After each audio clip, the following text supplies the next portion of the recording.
Like that child, my life was golden. Moving in these streets without being noticed.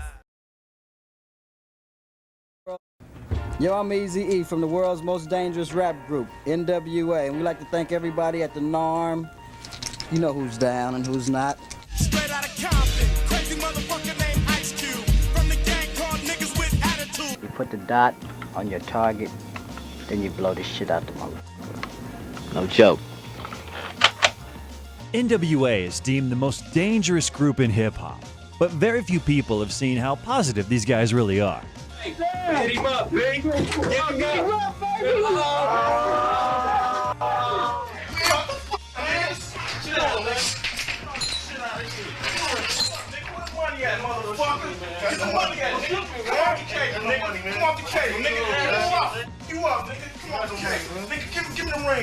In this video, we will talk about the historic group that changed hip-hop and got rid of censorship in the music industry. Eazy-E was a drug dealer in Compton, but after his cousin was murdered, he understood that he needed to get off the streets, and he set his sights on the music industry. In turn, Dr. Dre was a local DJ, and he even played at Eazy-E's parties. After that, his cassettes began to sell, and he joined the world-class Wrecking Crew group. In turn, Ice Cube started rapping from his early years, and he was a member of the CIA group. At the same time, Dr. Dre and Ice Cube were already working on some tracks together. Sir Jinx is a producer that we grew up friends, you know. His cousin was Dr. Dre. He heard me flow. So Dre started taking me under his wing. Sometime later, Dr. Dre's group was going downhill, and he made the decision to leave. In the meantime, Eazy-E started a label company with Jerry Heller called Ruthless Records, using the money he got selling drugs. Everything changed once Ice Cube and Dr. Dre started writing songs for the label. Ice Cube wrote the track Boys in the Hood for the HBO duo. They refused and decided to start their own group, which was called NWA.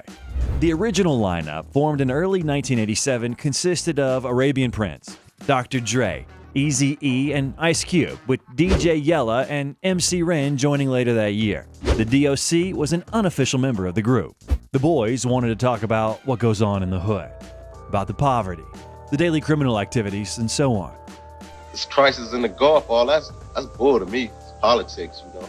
They making money off all that. You know, they ain't fight it yet. They sent 1 million people over there. Let's get back to Boys in the Hood. Eazy-E never wanted to be a rapper, but Dr. Dre persuaded him for 2 hours to record the song because the producer really liked his voice and charisma. Dr. Dre went through every line with Eazy-E and quite literally taught him how to rap. Dre was like, yo, won't you do it, Cube? And I was like, I'm in the group already. He looked at Eazy, he like, won't you do it, man? You got a voice. Your voice is gonna sound good on the record. And he was like, hell no, man, what? Nah, man, that ain't how you say that line. Say it like this. So we was going back and forth. It took forever to get 2 or 3 lines out. So Dre was like, you know what? Everybody just leave. Everybody leave. I'm gonna work with this dude. Came back later on that night. They hadn't even finished the first verse. I was like, damn. I'm gone. I left again. Came back the next day. They was in the middle of the second verse. Came back the next night. That same night, they had finished the song. And it was dope. About to go and damn near went blind. Young niggas at the pad throwing up gang signs. Guys, you've probably heard about the recent hacking incident with Linus Tech Tips. This alarming event reminds us that even tech experts can fall prey to cyber threats. So let's discuss how NordVPN can help you stay protected and connected online. This video is sponsored by NordVPN. Secure your exclusive NordVPN deal here at nordvpn.com/musicvibevpn. Linus Tech Tips fell victim to malware from an email, proving that anyone can be at risk. But NordVPN's threat protection scans files as they're downloaded and warns you about dangerous websites, keeping you safe from such threats. NordVPN also offers online protection with a single click and allows you to access your favorite content from anywhere. Even when traveling, you can virtually stay at home and enjoy your favorite shows. And with the fastest VPN on the planet, your streaming experience will be seamless. Don't wait until it's too late. Grab your exclusive NordVPN deal using my link below. Remember, it's risk-free with Nord's 30-day money-back guarantee, and you can enjoy 24/7 customer support whenever you need assistance. Stay protected and connected with NordVPN by going to nordvpn.com/musicvibevpn. Be sure to explore NordPress and Nord Locker for a comprehensive online security experience. Stay safe, everyone. The group's first release was called NWA and the Posse, and Panic Zone is the group's first song.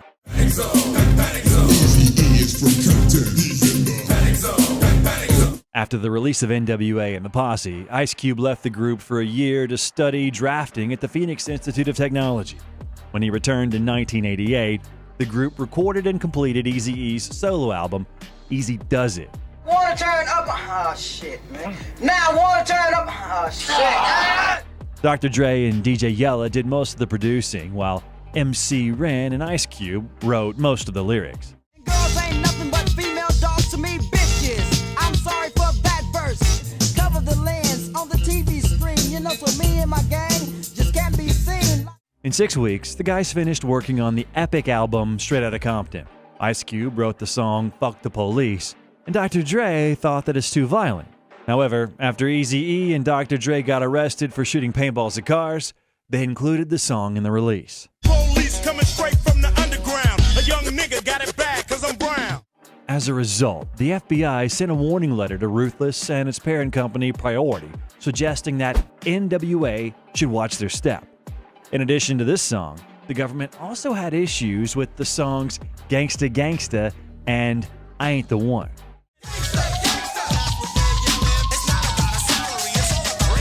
Why are you doing me like this? I love you. Yeah, you in love with my money. What is it talking A lot about? of bitches. It's a difference. I figure a bitch is someone that does like scandalous things to you. Due to the high pressure that the group was under, their songs were not played on the radio or on MTV. This is frankly offensive to me, and I think to any parent that would hear and would know what these lyrics are all about, they would find that it is nothing but filth. Yo, what's up? This is Dr. Dre from the world's most dangerous group, NWA, and we sending a shout out to everybody at the Norm Convention. We know you're the ones in our corner because fuck radio, fuck MTV. You're the ones that's making this happen for us. But the attempts ultimately failed, as music fans rebelled against what they saw as censorship. Don't feel that rap music or video should be censored at all. However, this wasn't much of an issue for them because their music sold very well, so they didn't really care. The rappers answered the questions concerning why their songs are so violent. In my mind, you got to define negative. You know, if I teach you something you don't know, for me, that's positive. You know, if you learn something from a good experience or a bad experience, that's positive. So, you know, they can squash all that. When you talk about what's really going on, don't nobody want to hear it. You know, they always want to bring up a problem or bring up the excuse that you're talking about violence. But if you just think about it, if you talk about what's going on in life, it's violence and whatever you talk about. And what does that song mean? Basically tells the kids to express themselves. Don't always do what people tell you to do all the time, you know. The year 1989 was a tragedy for the DOC. Everything seemed like it was going well, and he released the album No One Can Do It Better. The talent that my mother had born to her equals a duck. What is it, Dre? Yo, man, that's the formula. And then, not even 6 months after the album was released, the rapper got into a car accident on a highway, which nearly cost him his life and forever damaged his vocal cords. I hit the center divider and flew out of the back window of the car and ended up in a tree. I had read that your teeth were actually in the tree. In the tree. They had to pull your teeth out of the actual tree. I don't know if they pulled them out or not, bro. Many hip-hop lovers think that the DOC is one of the most experienced writers and lyricists, which is why it is such a pity that he was never able to achieve his full potential as a rapper. However, he, like many others, helped Eazy-E become the person that he was able to become. My idea was to try to make Eazy as palatable as Cube was on any given track, knowing that Eazy didn't have Cube's power. It was even him who wrote the lyrics for the song We Want Easy. Because I'm ruthless, when I spot a sucker, I kill him. But most I think know not to deal with. Later on, at one of their concerts in Detroit in 1989, the guys were told that it might be best for them not to perform the song about the police. However, the guys didn't care. Fuck the Police was played for only 30 seconds before shots were fired. Naturally, the concert ended because of that. This scene was depicted in the Straight Outta Compton movie. Actually, the reality of what happened was a bit different. Jerry Heller agreed in pre-tour negotiations with Darrell Brooks, the tour's promoter, that the band would be fined $25,000 if it played the song. So, on August 6, 1989, many of the 20,000 fans in Detroit started chanting, "Fuck the police." So, NWA called an audible and played it anyway. Brooks was working in an office somewhere in the arena when he heard the chant, followed by DJ Yella's familiar opening beat drop. Cops were everywhere. Brooks says, because it was a rap show, put that in quotes, so everybody was looking for marijuana. He ran towards the stage, and soon, every police officer in the building starts rushing the stage out of nowhere. It looked like the Battle of the Bulge. Aton Gregory, who was the tour manager, recounted how the members of NWA behaved once the shots were heard. In Gregory's account, NWA, after running from the stage, removed their hats and reversed their jackets to hide logos and be more anonymous. They boarded a limousine to the hotel a mile or two away, and everybody else in the group's entourage walked unassumingly past the police on horseback. MC Ren's recollection is different. Me and Dre were together. We ran backstage. We ran out the door, and once we looked out, it was like, all right. And we turned around and went back in the building. Everybody was like, back into the dressing room. The police were in there trying to give citations, some bullshit like that. DJ Yella wound up alone on the street. We went all different ways. I ran into the parking lot, he says. I walked back to the hotel. DJ Speed left with the late Eric Eazy-E Wright and Eazy's security guard Big Ron. Afterward, Gregory returned to the hotel. He handed NWA's production manager a briefcase full of cash from the show, as well as all the plane tickets back to LA. He called the bus driver to check on the 2 cases full of guns the group had carried on the road. They tried to drive the buses into Canada, just in case something happened, but police arrived shortly after that. Gregory called a cab for the airport, ending up at another hotel 2 blocks away. He contacted Eazy-E via walkie-talkie, who verified everything was okay. Police chatted amiably with the band about the Detroit Pistons and sports. Ice Cube once told an interviewer that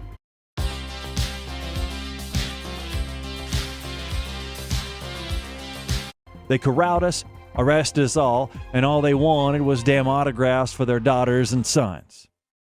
After such great fame, Jerry Heller offered the guys contracts, and they all signed, except for Ice Cube, who understood that he wouldn't get as much money as he deserved. We know something, so funny. We never talked about it. Really? No, we didn't. I mean, we wasn't mad or, it just happened. Just like, okay, he left. Generally speaking, Ice Cube left the group and released his own solo album, America's Most Wanted, which hit top spots on the charts. Payback's a motherfucking nigga. That's why I'm sick of getting treated like a goddamn stepchild. In turn, NWA presented with 2 new releases. First came the EP, 100 Miles and Running.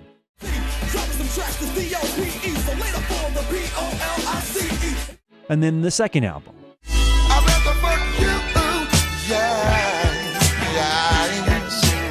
The production and sound got better, but they definitely lacked Ice Cube. This was directly addressed by DJ Yella himself, saying, I do like the second album better than the first.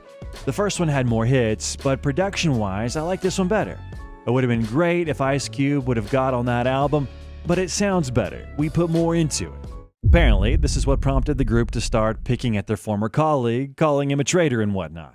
He got in the Benz and said, Dre, I was speaking to your bitch, O'Shea. And as we roll, fucking think rap would last with your ass saying shit that is set in the past. Yo, be original. Your shit is slop. For that reason, Ice Cube released his epic diss track titled No Vaseline, in which he talked about how NWA went from being a tough gang that tells off the police and carries weapons around to a group of support actors dressed in silly outfits in music videos of R&B singer Michelet.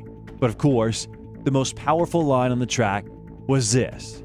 Fuck that night by Mr. Shitpacker. Bend over for the goddamn cracker, no bastard. We were separated was because I felt that the person that I'm talking about on the record separated us. Oh, it's my favorite song, man. My absolute favorite song. I said, you got us.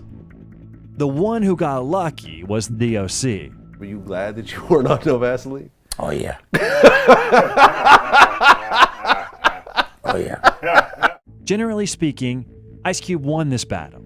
However, the most painful blow for NWA came the moment when Dr. Dre began thinking about leaving the group. And as was the case with Ice Cube, his small paycheck was the reason of this decision. In a few conversations between the DOC and Dr. Dre, the question regarding how big their paychecks would be in the future arose. The DOC said, listen, Dre, if you want to make records, then I can help you start your own company. You will not have to worry about paying for this. Everything will be under your control. The DOC knew Suge and offered to introduce him to Dre. Suge Knight asked to see copies of Dre's contract from Jerry Heller so that he could take a look at the terms of the contract. As it turned out, he had the worst contract imaginable. According to Michel'le's words, Suge Knight said that they were receiving nearly 2% from every record, and Dre was infuriated. Norman Winter, former Death Row publicist, recounted how Dre came into the Ruthless Records office with Suge Knight to say he was leaving to start his own record company, Death Row Records. But it was necessary to talk it over with Eazy-E. The meeting between Eazy-E and Suge Knight was arranged by Dr. Dre himself, but he didn't show up to it himself. Dre wasn't there. Oh, Dre wasn't there at all? Nah. Dre set it up, though. Did Eazy get beat up like the movie show? Nah, hell nah. No. They didn't touch him. Keefy D said that Eazy-E had all the Compton Crips behind him. Of and course. Suge wouldn't touch him. Of course. You gonna sign these, releasing Dre and DOC from Ruthless. And Eric was, if he walked between my legs, excuse my French, people probably would think he was my penis. According to court documents, Suge and his friends went to Eric and Heller to announce that Dre is leaving, and that's all. Period. Eric recounted that Suge Knight's people showed up with baseball bats and began threatening. A huge guy started threatening to murder Eazy-E's relatives, and that was enough to convince the guys to sign the termination of Dr. Dre's contract. Why? Dre went his way, and that was it. The group was over. But Dre was still under contract. Oh, I don't know about, contract. Okay. Yeah, but the group was over. I gotta kill this motherfucker, Suge Knight. No, you're not gonna do that.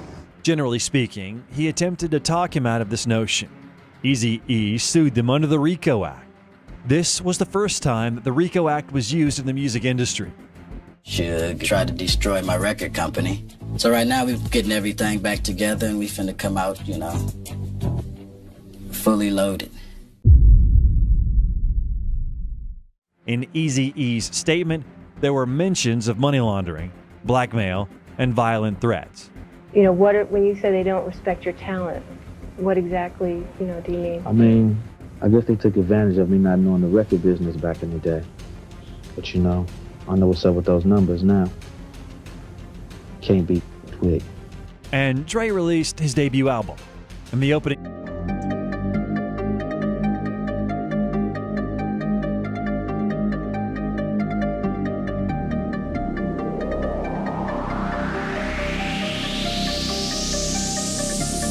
Skyscraper, high rising, skyscraper tops, plenty paper, money, plenty paper. We getting it.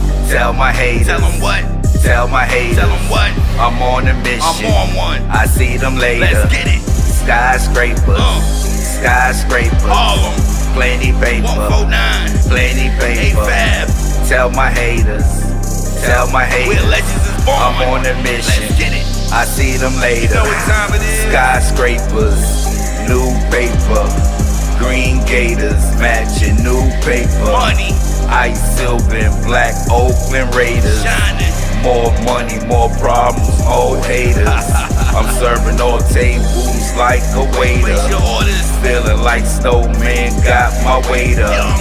Riding down A5, bumping Jada. Letter to Big, y'all know what it is. Skyscraper, high rising, skyscraper tops. plenty paper, plenty paper. Tell my haters, tell them what? Tell my haters, tell them what? I'm on a mission, I'm on one. I see them later. Let's get it. Skyscrapers, skyscrapers, all of them. Plenty paper, 149, plenty paper. Tell my haters, tell my haters, I'm on a mission. Let's get it. I see them later.